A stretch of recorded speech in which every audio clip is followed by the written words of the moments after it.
Today on Listen Up, 18 years and older and still looking for parents? It's called extreme adoption. We'll find out why it's needed next.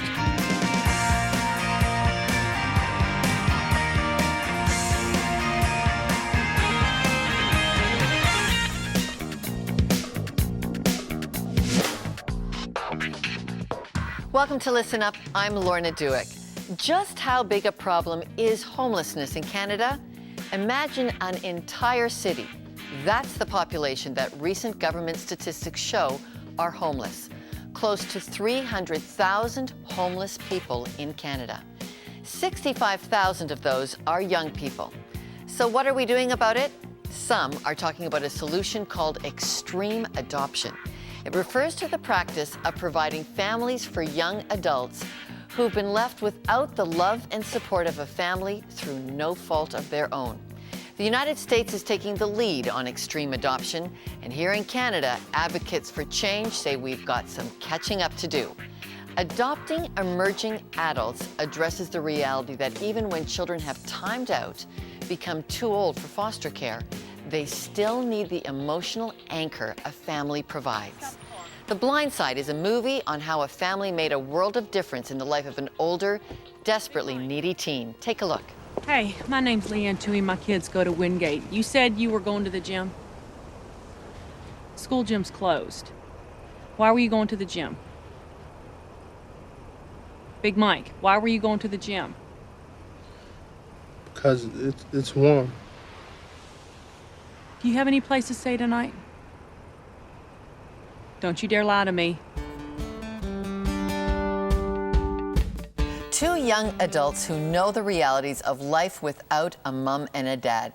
Adam Diamond and Elisa Bevan, thank you very much for joining us. Adam, you want a Sandra Bullock mom, don't you? Yeah, I'd love a mom like that. She's great in that movie. How long have you been living without a mom, dad, or a permanent family?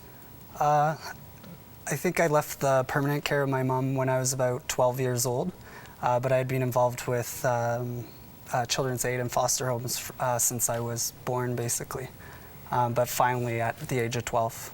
And you've never had a dad, and now your mother has died. Yeah, my mom passed away 5 years ago. And here you are, an advocate for adopting older youth. And I'm going to just introduce Alyssa a minute. You're 22. Yep. And why are you championing this idea? I think that everybody wants that normal family life where, you know, you always have somewhere you can go back to. You always have a home. Tell me about the risks. You guys have surveyed some of the population of Canada's homeless youth. What are you finding out about the risks of trying to make it on your own after you've aged out in foster care?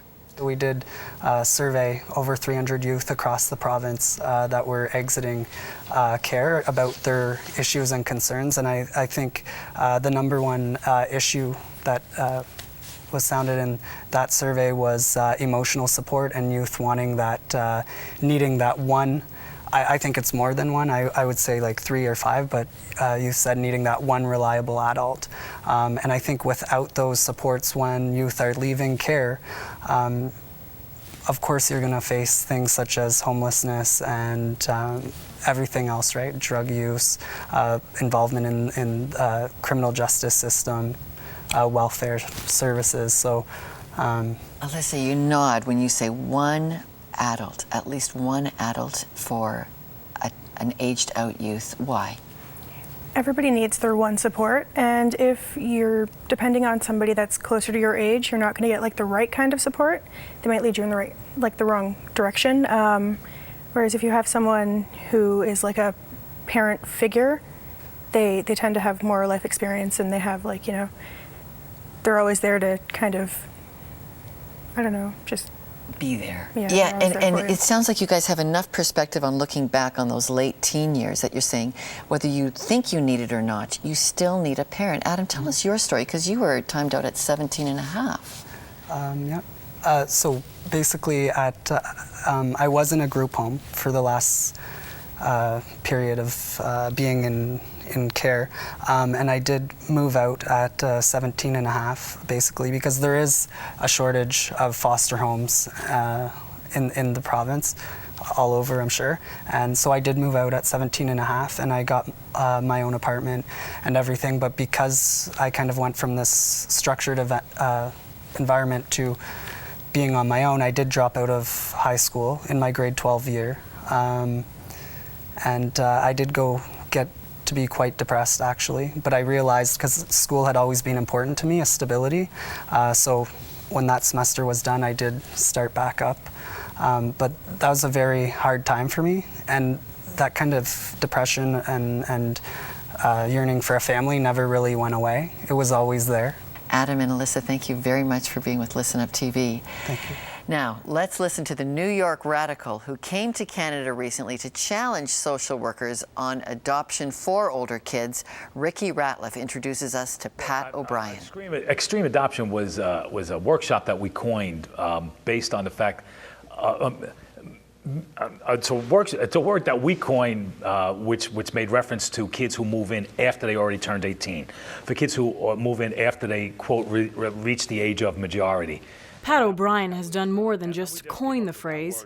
He's the driving force behind a movement to connect families with young adults who need them. He came north to educate Canadians about the practice. Any homeless population, the surveys of homeless populations, over half the homeless people in any of those homeless populations reported having spent time in foster care as children. So that meant that half the homeless population was preventable if we looked for parents for kids before they age out of care. Half the homeless population are created by the child welfare system because we discharge kids to nobody but themselves at 18, 19, 20, or 21, when we know darn well that our average 22-year-old college student who graduates college with a 4-year bachelor's degree returns home to their parents after they graduate. And there's nobody leaving home these days, really anytime before 26, 27, because of the way the economy is. Is it fair to say, like right now, that everybody in this room is connected to kids in one way or another? Is that fair to say? Yeah. All right. Pat calls it one of the last justice issues left. People who are least able to be independent because of a lifetime spent in foster care, with no family support, abandoned by the state after a pre-appointed birthday. But is extreme adoption for everyone? It could be. It could be. It could be for anybody who has an interest in making a real difference in a child's life.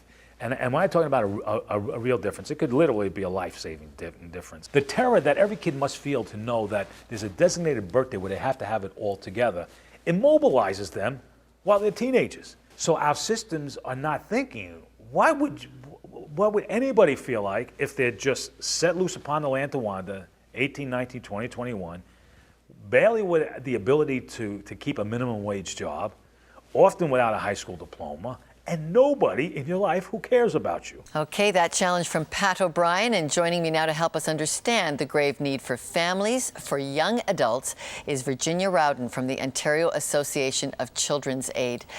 Virginia, what does this look like legally? How do you make that match? I think the first thing is public awareness, because we don't think about it. We think about adoption and we think about guardianship in the context of younger children. It's not often thought about adoption of older kids, and sometimes we're talking about older kids being over 12 as being an older kid. But for teens and for young adults, the concept of adoption is almost unthought of. It's not really something that we struggle with. We think in our legal system, 18, you're an adult and you're sort of off on your own and independent.